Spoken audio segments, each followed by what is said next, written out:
Okay जी, बिस्मिल्लाहिर्रहमानिर्रहीम। तो आज का हमारा नेक्स्ट टॉपिक है अबाउट एट्रियल नाइट्रोयूरेटिक पेप्टाइड। ठीक है, जिसको हम सिंपली ANP भी कहते हैं, एट्रियल नाइट्रोयूरेटिक पेप्टाइड। देखिए, इस टॉपिक को स्टार्ट करने से पहले आप इसकी रियलिटी को जानें कि इस टॉपिक का मीनिंग क्या है। एट्रियल का मतलब कि this will come from the atrial myocytes, जो हार्ट के अंदर एट्रिया की मसल सेल्स है वहां से रिलीज होगी। Natri is the word use for sodium. Uretic का मतलब होता है यूरिन। कि इस पेप्टाइड का काम, ये प्रोटीन इन नेचर होता है, कि इस प्रोटीन इन नेचर सब्सटेंस का काम जो एट्रियल मायोसाइट से आएगा, ये सोडियम की लेवल को यूरिन के अंदर बढ़ाएगा। इसका मतलब यह है कि it can cause diuresis. It's mean this will excrete access sodium out of the body. तो अगर आप लोगों को पता है कि अगर हम सोडियम को बॉडी से बाहर ज़्यादा निकालेंगे, सोडियम का लेवल यूरिन में कम पड़ जाएगा, तो उसकी वजह से ओवरऑल जो बीपी है वो भी क्या हो जाएगी, वो कम हो जाएगी। It will leads to decrease the blood pressure. तो देखिए, पढ़ते हैं, it is release from the atrial myocytes. It's one of the important question, remember, for ANP। In response to increase blood volume और एट्रियल प्रेशर। ये देखिए physiological mechanism है। जब हमारा ब्लड वॉल्यूम बढ़ता है और जिसकी वजह से ब्लड प्रेशर बढ़ता है, then atrial myocyte will stretch and it will release the ANP। and ANP will cause what? ये ANP क्या होता है? ये साइक्लिक GMP जो सेकंड मैसेंजर है उसकी लेवल को बढ़ाता है। and because of that it leads to vasodilation and decrease sodium reabsorption from renal collecting tubules। अब देखिए, जब वेसल डायलेट होगी तो सोडियम किडनी की तरफ ज्यादा जाएगी, और नॉर्मली जो सोडियम को रीअब्जॉर्ब करना पड़ता है बाय रीनल ट्यूब्यूल, वहां से उसकी रीअब्जॉर्प्शन कम होगी। तो अगर नॉर्मली जो सोडियम रीअब्जॉर्ब होना था, अब वो ना हो जाए, क्योंकि इट इनहिबिट और it decrease the sodium reabsorption, तो फिर definitely sodium will go leak in the urine and therefore the BP will be decreases. It dilate efferent renal arteriole and constrict efferent arteriole. अब इसका मतलब यह है कि जब हम बाद में किडनी पढ़ेंगे, this is for example the kidney and this is known as Bowman capsule. ये बोमेन कैप्सूल है। This is called PCT, proximal convoluted tubule. यहाँ पे जो छोटे छोटे वेसल्स आते हैं, this is called the afferent arteriole. और यहाँ पे जो छोटे छोटे वेसल्स होते हैं, these are called the efferent arteriole. तो जो ब्लड किडनी को देते हैं वो एफेरेंट आर्टीरियोल है, ए पार अप्रोचिंग टुवर्ड ग्लोमेरुलाई। ठीक है, so that is called efferent arteriole. और जो बाहर जा रही है तो उसका नाम इफेरेंट आर्टीरियोल है, E for exacting the glomeruli, so that is called efferent arteriole।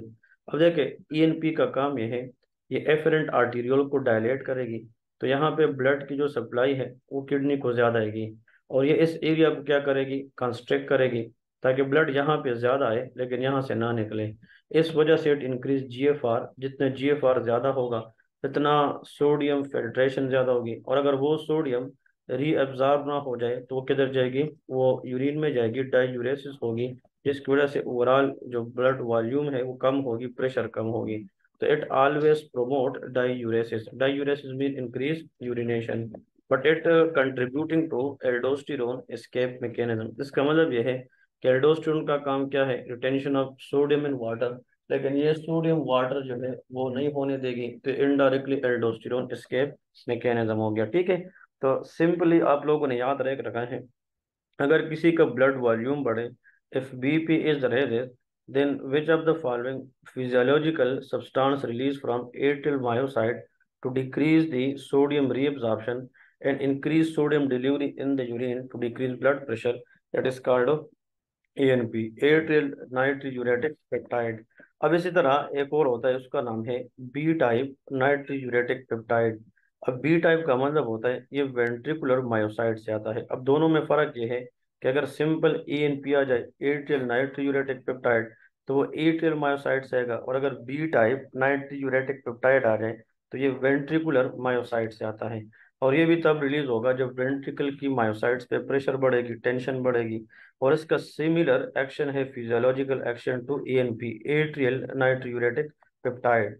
लेकिन इसमें फर्क यह है कि जो BNP है, that has longer half life. तो इसका मतलब यह है कि once it release it will stay in the body for longer time, तो उसकी लॉन्गर हाफ लाइफ है, and that is use for the diagnosis of heart failure.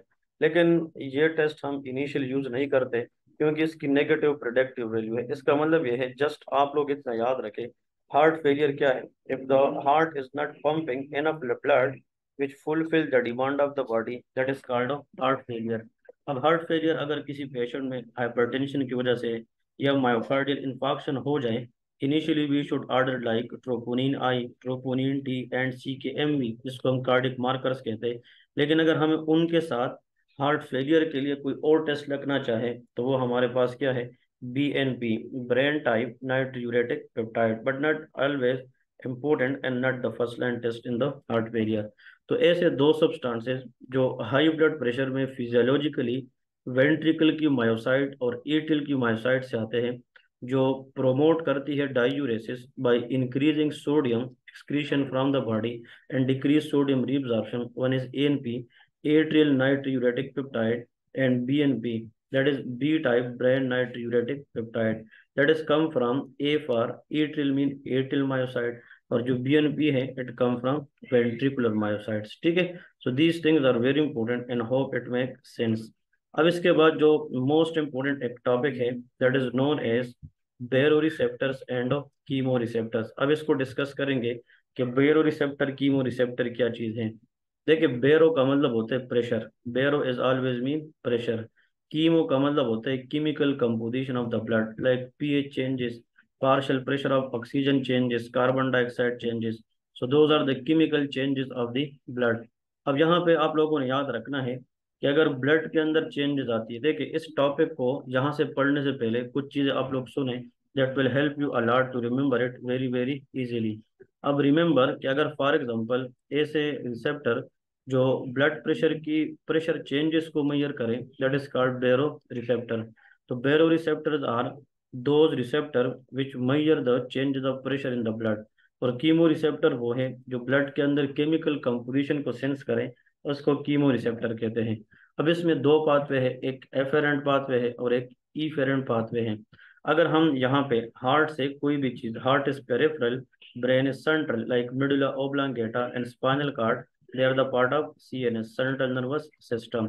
अब इसमें जो मोस्ट इंपोर्टेंट चीज आप लोगों को याद रखनी है वो ये है कि फॉर एग्जांपल अगर anything from the heart that is goes toward the brain, that will be considered as afferent. लेकिन जो ब्रेन से हार्ट की तरफ वापस आती है उनको हम इफेरेंट कहते हैं। ठीक है, so anything toward the brain from the body that is afferent, और anything from the brain back to the body that is efferent.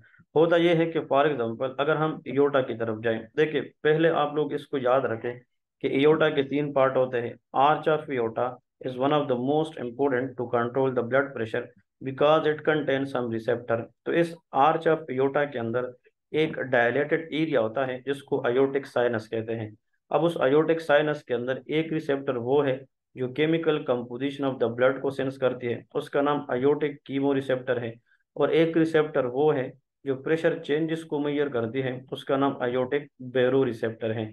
तो one is aortic chemo receptor, another is aortic बेरो receptors. ठीक है, फिर अगर हम आगे जाएं, सो दैट इज अयोटा से फिर मुख्तलिफ आर्टरीज निकलती है, लाइक सब क्लेविन आर्टरी, कॉमन कैरोटिड आर्टरी। तो वो मुख्तलिफ आर्टरी निकलती है, उनमें जो कैरोटिड है, तो यहाँ पे similar like aortic carotid sinus के अंदर भी एक कैरोटिड साइनस बेरो रिसेप्टर है और एक कैरोटिड बॉडी कीमो रिसेप्टर है। अब इन दोनों को देखें कि arch of aorta and carotid body, ये दो एरिया है, कैरोटिड आर्टरी और आर्च ऑफ एयोटा, यहाँ से जो रिसेप्टर्स है वो हमारी ट्रांसजेंट जो शॉर्ट टर्म BP है उसको रेगुलेट करते हैं।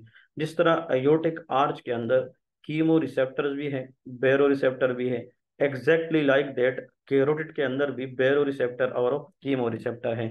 अब इन दोनों को डिस्कस करेंगे, लेकिन जो कीमो रिसेप्टर अयोटिक और यहाँ पे कैरोट में है दे आर पेरिफेरल, और जो ब्रेन के अंदर कीमो रिसेप्टर है दे आर सेंट्रल। तो अभी हम पढ़ेंगे कि जो कीमो रिसेप्टर है वो पेरिफेरल भी होते हैं और सम कीमो रिसेप्टर आर सेंट्रल, वो सेंट्रल भी होते हैं।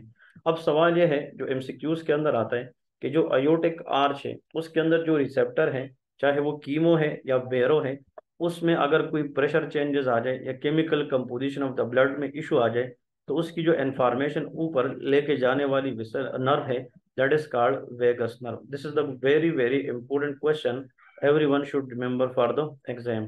If the question come कि the signal which is transmitted by the signal which is transmitted from aortic arch that will be carried by vagus nerve, and vagus nerve will reach into medulla oblongata and end into the area known as nucleus of solitary nucleus of medulla oblongata. ठीक है जी।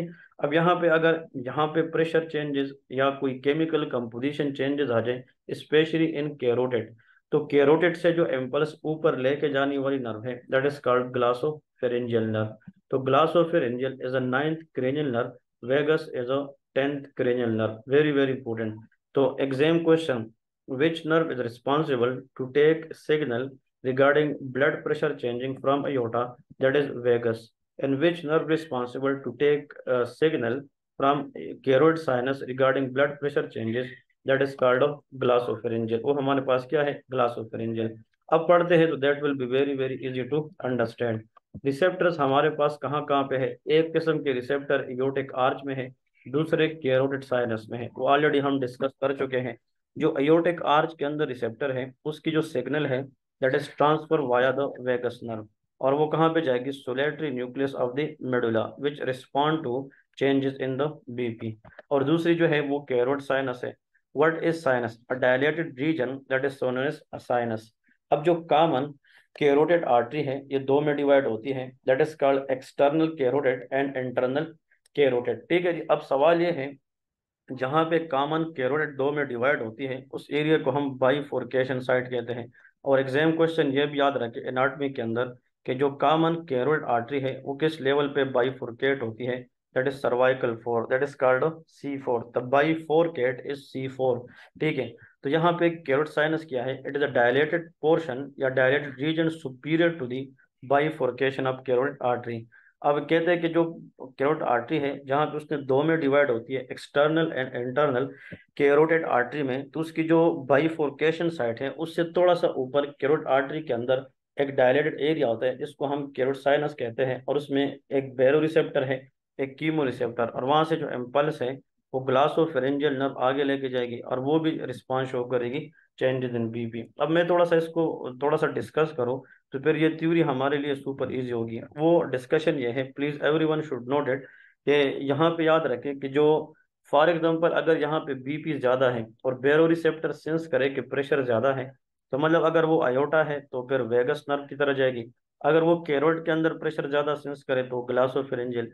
और ये brain को कहेंगे कि there is a high pressure, तो brain फिर efferent nerve के जरिए ये स्टिमुलेट करेगी पैरासिम्पथेटिक, और पैरासिम्पथेटिक क्या करेगी, it can cause vasodilation and it decrease the heart rate. The heart rate कम होगी, वेजोडाइलेशन होगी, तो ओवरऑल जो हाई बीपी है वो ट्रांजिएंटली क्या हो जाएगी, वो कम हो जाएगी।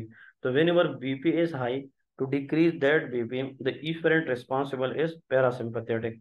लेकिन अगर बीपी पहले से कम है, स्ट्रेच रिसेप्टर कम स्टिमुलेट हो रहे हैं, तो यहाँ पे फायरिंग ऐसी होगी कि भाई सिंपथेटिक चेन को स्टिमुलेट करें, और जब सिंपथेटिक चेन स्टिमुलेट होगी तो फिर अल्फा 1 रिसेप्टर ब्लड वेसल में कंस्ट्रक्शन करेगी और बीटा 1 रिसेप्टर के जरिए हार्ट रेट बढ़ेगी। दोनों की वजह से हार्ट रेट क्या होगी, वो ज्यादा होगी। तो please remember, when BP decreases, sympathetic chain in the efferent chain that will stimulate vasoconstriction and increase the heart rate to increase the BP। तो अगर बीपी पहले से ज्यादा है तो फिर इफेरेंट के अंदर पैरासिम्पथेटिक एक्टिवेशन होगी जिससे बीपी क्या होगी, कम होगी। देखिए पेरिफेरल कीमो रिसेप्टर की तरफ जा रहे हैं, अब वो रिसेप्टर जो केमिकल कंपोजिशन को मेजर करे उसकी तरफ जाएंगे। तो पेरिफेरल कैरोटिड और जो आयोटिक बॉडीज हैं are stimulated by increase PO2। अब इसका मतलब यह है, आप लोग को मैंने लास्ट टाइम ये बात बताई थी कि जो पीएच है, power of hydrogen ion, that is inversely proportional to PCO2। इसका मतलब यह है कि जो पार्शियल प्रेशर ऑफ हाइड्रोजन है वो इनवर्सली प्रोपोर्शनल है किस चीज को, PCO2। अगर बॉडी के अंदर PCO2 फॉर एग्जांपल हमारे पास ज्यादा है, PCO2 that is acidic gas, अगर PCO2 की लेवल ज्यादा है तो आप लोगों को पता है जो चीज इनवर्सली है वो अपोजिट डायरेक्शन में जाएगी। सो ऐसा कंडीशन जिसमें partial pressure of carbon dioxide ज्यादा हो तो रिलेटिवली पीएच क्या होगी, वो कम होगी। तो यहाँ पे decrease pH of the blood, it's mean कि whenever PCO2 is high pH will be decrease. और इसका इनडायरेक्टली मतलब यह है कि पार्शियल प्रेशर ऑफ ऑक्सीजन ज्यादा है, हाइपोक्सिया है, ऑक्सीजन कम है, तो तब PCO2 ज्यादा है। इसलिए जब पेरिफेरल कीमो रिसेप्टर है चाहे वो अयोटिक में है या कैरोट में है, वो तब स्टिमुलेट होगी जब partial pressure of carbon dioxide ज्यादा हो और पीएच क्या हो, कम हो। लेकिन जो सेंट्रल है, they are stimulated by change in the pH and PCO2 of the brain. Exam के अंदर आता है कि जो सेंट्रल कीमोरिसेप्टर है, they are most likely sensitive to PCO2, because जो PCO2 है that can cross blood brain barrier, और जो H है that can not cross blood brain barrier. इसलिए जो सेंट्रल कीमोरिसेप्टर है that do not directly respond to PO2। तो दो बातें यहाँ से, अगर आप इस पूरे को देखिए, फर्स्ट एड के अंदर आप लोगों ने कंसेप्ट निकालनी है, इसको अगर हम सम अप करें तो प्लीज रिमेंबर कि जो पेरिफेरल कीमो रिसेप्टर है they directly respond to PO2, but central chemo receptor do not respond to PO2 because H cannot cross blood brain barrier, they will directly respond to what answer is PCO2.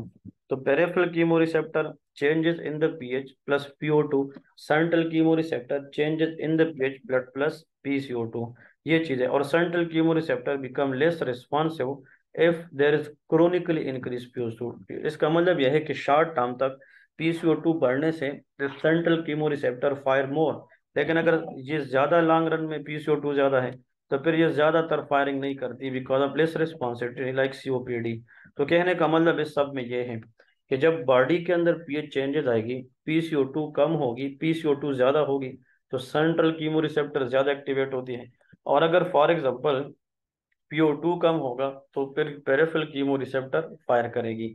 और इन दोनों की वजह से अगर BP ज्यादा है तो glossopharyngeal nerve from the carotid body और vagus nerve from aortic sinus ये फिर ऊपर जाएगी।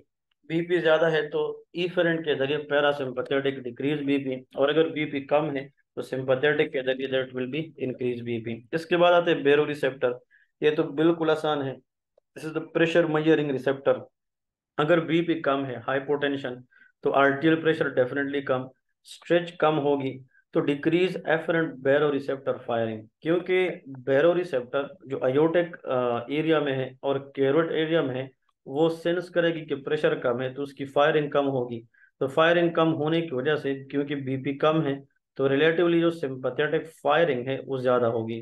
तो increase efferent sympathetic firing but decrease efferent parasympathetic stimulation, and that will result vasoconstriction, increase heart rate, increase contractility and increase of BP। और ये तब बहुत इंपॉर्टेंट होता है जब हाइपोवोलेमिक शॉक होता है, क्योंकि आप लोगों को पता है when there is hypovolemic shock मतलब BP कम होगी, तो मतलब पैरासिम्पथेटिक फायर कम होगी, सिंपथेटिक फायर ज्यादा होगी, to cause vasoconstriction and that will increase heart rate and contractility, जिसकी वजह से ओवरऑल BP क्या होगी, वो ज्यादा होगी। अब आते हैं कैरोट मसाज की तरफ। अगर आप किसी की ये जो कैरोट आर्टरी है उस पर जेंटली प्रेस करें, उसकी मसाज करें, तो इसकी वजह से क्या होगा, increase carotid sinus pressure, increase afferent baroreceptor firing, increase AV node. इसका मतलब यह है कि जो बैरोरिसेप्टर फायरिंग है वो ज्यादा होगी, तो वो फिर एवी नोड की जो पीरियड है, जो डिले है, उसको बढ़ाएगी, जिससे हार्ट रेट क्या होगी, कम, कार्डिक आउटपुट कम होगी एंड पेरिफेरल वेजोडाइलेशन। तो इसका मतलब यह है, सवाल यह है मोस्ट इम्पोर्टेंट, कि जो कैरोटिड मसाज है, यहाँ पे कैरोट आर्टरी के अंदर मसाज करने से बंदा कहता है कि यार जो बंदा मसाज के दौरान ये कैरोट आर्टरी को दबाता रहे, तो after that the patient the individual become relax, वो रिलैक्स फील करता है, क्योंकि carotid massage indirectly decrease the BP, because it relax the patient, it can cause BP। और अगर BP बहुत कम हो जाए, it can cause transient temporary loss of consciousness, it is called syncope. Exaggerated, अगर पहले से किसी को एथेरोस्क्लेरोसिस है या प्रायर नेक सर्जरी उसने की है या ओल्डर एज का है, तो उसमें जो कैरोट मसाज है दैट विल बी डेंजरस, क्योंकि उससे जो सिनकोप की चांस है वो बढ़ सकती हैं। अब आते हैं what is meant by pushing reflex. ये भाई हम डिस्कस करेंगे यहाँ पे, अभी हम डिटेल में तो नहीं जाएंगे, बट मोस्ट इंपोर्टेंट जो इसमें चीज हम डिस्कस करेंगे, एक होता है जनाब पुशिंग ट्राइएड, ठीक है, एक क्या होता है, पुशिंग ट्राइएड। तो इसका मतलब यह है, एक इसमें पुशिंग ट्राइएड होता है, एक पुशिंग रिफ्लेक्स होता है, एक जनाब पुशिंग हमारे पास सिंड्रोम होती है, एक पुशिंग डिजीज होती है। ये सारे के सारे हम डिस्कस करेंगे। सिर्फ ये पढ़ा रहे जा रहा हूँ कि pushing is a lot of thing. अभी यहाँ पे पुशिंग रिफ्लेक्स क्या है, it is a combination of three things, triad of three thing, hypertension, increase BP, but bradycardia, relatively heart rate is decrease and respiratory depression. Please ये तीन बातें बार बार बार बार at least दिन में 3-3 दफा बार बार अपने आप से पूछा करें।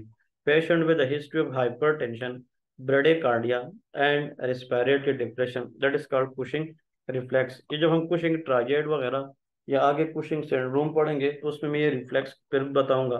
तो याद रखे, होता यह है कि जब इंट्राक्रेनियल प्रेशर बहुत ज्यादा होता है, when there is increase ICP, intracranial pressure, it will constrict arteriole। constrict arteriole इसलिए ताकि वो पहले से प्रेशर ज्यादा है, किसी भी सेरेब्रल स्ट्रोक की वजह से, सब अरेक्नॉइड हेमोरेज की वजह से, या एनी मतलब स्पेस ऑक्यूपाइंग लेजन की वजह से, होता यह है कि जो सेरेब्रल वेसल है इट अंडरगो इस्कीमिया, ताकि ब्लड सप्लाई वहां पे थोड़ा कम रखे, ताकि हेमोरेज के चांसेस कम हो। तो whenever there is increase ICP, it will constrict arteriole, और जब आर्टीरियो कंस्ट्रक्ट होगी तो there will be decrease blood supply, cerebral ischemia. तो जब ऑक्सीजन कम मिलेगी, PCO2 ज्यादा होगी, और PCO2 inversely proportional to pH. जो PCO2 ज्यादा होगी, पीएच कम होगी, so that will lead to increased perfusion pressure which result of hypertension। So the cause of hypertension in case of Cushing reflex, that is called cerebral ischemia because of cerebral arteriole constriction। और stretch की वजह से जो reflex बायोरिसेप्टर है, it में induce of bradycardia. तो ये इतना डिटेल आप लोगों से कोई नहीं पूछेगा, लेकिन इसमें आप लोगों ने सिर्फ इतना याद रखना है कि कुशिंग रिफ्लेक्स की रियल मतलब क्या है। Cushing reflex is nothing but is a combination of three thing, that is called hypertension, bradycardia, and respiratory depression। So this is what all about the basic mechanism of short term regulation of BP। फिर जब हम आगे पढ़ेंगे long term regulation of BP, लेकिन ये हम फिर endocrinology या रीनल सिस्टम में पढ़ेंगे, उसको हम हार्मोनल मैकेनिज्म कहेंगे, and that will be known as renin, angiotensin, aldosterone system. तो याद रखें, बीपी अगर बैरो रिसेप्टर, कीमो रिसेप्टर के जरिए मैनेज की जाए, रेगुलेट की जाए, तो वो शॉर्ट टर्म रेगुलेशन होगी। लेकिन बीपी अगर रेनिन, एंजियोटेंसिन, एल्डोस्टेरोन सिस्टम की वजह से हम रेगुलेट करें, तो उसको हम हार्मोनल मैकेनिज्म या लॉन्ग टर्म मैकेनिज्म कहते हैं। So this what all about from today lecture। Have you people, I hope you people enjoyed the session and you get some ideas how the short term regulation of BP occur। And we also go for ENP, aryl natriuretic peptide, and BNP, brain type natriuretic peptide। Inshallah, see you in the next tutorial। Until that, stay safe and Allah Hafiz।